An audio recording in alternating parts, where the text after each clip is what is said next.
Dombivli MIDC phase 2 इथे एका chemical फॅक्टरीमध्ये स्फोट झाला आणि त्यानंतर आजूबाजूला ज्या इमारती आहेत त्यामध्ये असणाऱ्या खिडक्यांच्या काचा ज्या आहेत त्या फुटल्या, आजूबाजूच्या गाड्यांच्या काचा फुटल्या।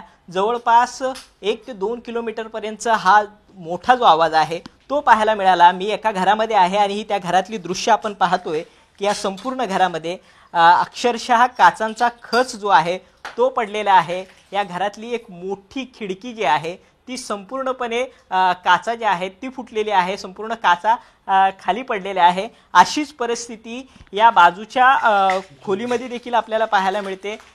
स्फोट झाला तेव्हा एकदम असं झालं की क्षणभर आम्हाला म्हणजे एक 5 मिनिटं आम्हाला काही सुचेना, असं पूर्ण डोळ्यासमोर अंधार आला आमच्या आणि एवढा जोरात स्फोट होता की म्हणजे काही सुचलंच नाही एवढं शर्ट। आणि दुपारच्या वेळ असल्यामुळे ते खिडक्या बंद करून उष्णतेमुळे सगळं खिडक्या थोड्याशा बंद होत्या हवा अर्ध्या, आणि तो एवढा स्फोट झाला आणि ते सगळं काचा वगैरे सगळ्या अंगावरती आले, सगळ्या अंगावर एकदम म्हणजे ह्याचं झालं की काही सुचलंच नाही म्हणजे आम्हाला ह्याच्यामध्ये। आणि एवढं नुकसान झालं आम्हाला की आता आम्हाला राहण्याचे वांदे झालेत। सर अगदी रस्ता ओलांडला तर ती कंपनी जी आहे ती इतक्या जवळ कंपनी आहे, तुम्हाला या अगोदर काही इन्स्ट्रक्शन प्रशासनामार्फत आलेले का की बिल्डिंग आहे, हा रहिवासी परिसर आहे, या स्वरूपात काही? असं काही नाही, पण हे फर्स्ट टाइम नाही झालं। हे MIDCतलं ह्याच्या अगोदर 2 वर्ष अगोदर 2 वर्ष अगोदर मला 2-3 ह्याच्या सेम भयानक स्फोट झालेला।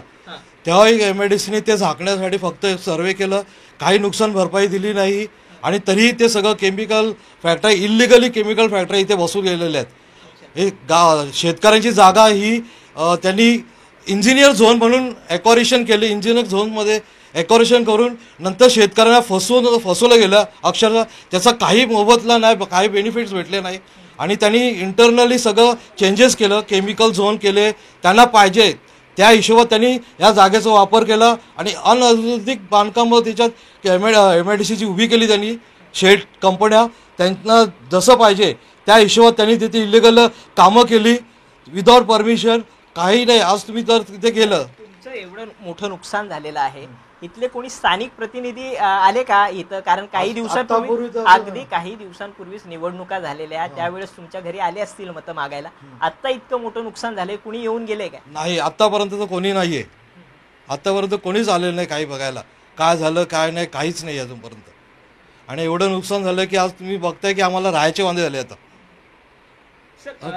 आता तुम्ही जसं म्हणताय की इथे इलिगल केमिकल फॅक्टरी आहेत, काही लीगल असेल, MIDC आहे, तर तुम्हाला सुरक्षेच्या दृष्टीने सरकारकडून किंवा स्थानिक प्रशासनाकडून काही आश्वस्त केलं जातं का की तुमचे मेडिकल विमाज असतील किंवा पॉलिसी असतील अशा स्वरूपात काही सांगितलं का? एक आरोग्य कवच दिलं जातंय का? काही नाही, काहीच नाही, काही आरोग्य कवर नाही, काही फॅसिलिटीज नाही, काहीच नाही।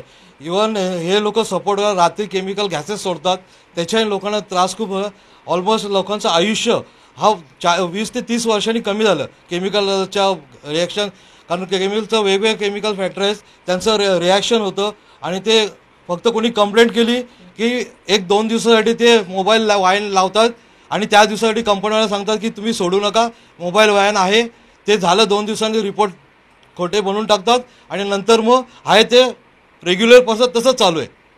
नक्कीच, अर्थात या ठिकाणी प्रशासनाचा ढिसाळ कारभार जो आहे तो स्पष्टपणे असल्याचं उघड झालेलं आहे। भीषण असा स्फोट झालेला आहे, घराचं नुकसान झालेलं आहे। या अगोदर देखील अनेक स्फोट जे आहे 2 ते 3 स्फोट झाल्याचं देखील या ठिकाणी स्थानिक सांगतायत। संपूर्ण घरामध्ये काचा आहे, घराचं नुकसान झालेलं आहे, मात्र प्रशासन कोणती काळजी घेत नाही। रात्रीच्या वेळेस गॅसेस बाहेर सोडले जातात, कंप्लेंट केली जाते, मात्र कोणत्याही स्वरूपाची ठोस कारवाई जी आहे ती होत नाही। काही वेळापूर्वीच इथं उद्योगमंत्री येऊन गेलेले, त्यांनी देखील काही आश्वासनं जी आहेत ती आता महाराष्ट्राला दिलेली आहेत, मात्र ही आश्वासनं पुन्हा एकदा कागदावरच राहणार का की इथल्या नागरिकांचे जीव आहे ते नागरिकांचे जीव असेच धोक्यात राहणार का? इथला नागरिक जो आहे तो आपला जीव हातात मुठीत घेऊन असाच राहणार का या ठिकाणी? असे अनेक प्रश्न जे आहेत ते या निमित्तानं अनुत्तरित राहतात आणि या सगळ्या प्रश्नांची उत्तरं राज्य सरकार देईल, त्याचबरोबर केंद्र सरकार देईल, उद्योग विभाग देईल, त्याचबरोबर मुख्यमंत्र्यांकडून या सगळ्या उत्तरांची अपेक्षा इथला नागरिक जो आहे तो व्यक्त करतो। कारण कल्याण डोंबिवलीचा हा परिसर आहे, इथले खासदार जे आहेत ते श्रीकांत शिंदे आहेत, मुख्यमंत्र्यांचे पुत्र जे आहेत ते इथले खासदार आहेत आणि त्याचबरोबर हाकेच्या अंतरावरती ठाणे आहे, तिथं मुख्यमंत्री राहतात. त्यामुळे मुख्यमंत्र्यांकडून इथल्या नागरिकांना काय उपाययोजना होतील याचं एक ठोस आश्वासन जे आहे ते मिळेल अशी अपेक्षा आहे. कॅमेरा पर्सन अनिल सह विशाल सवने, झी 24 तास, मुंबई.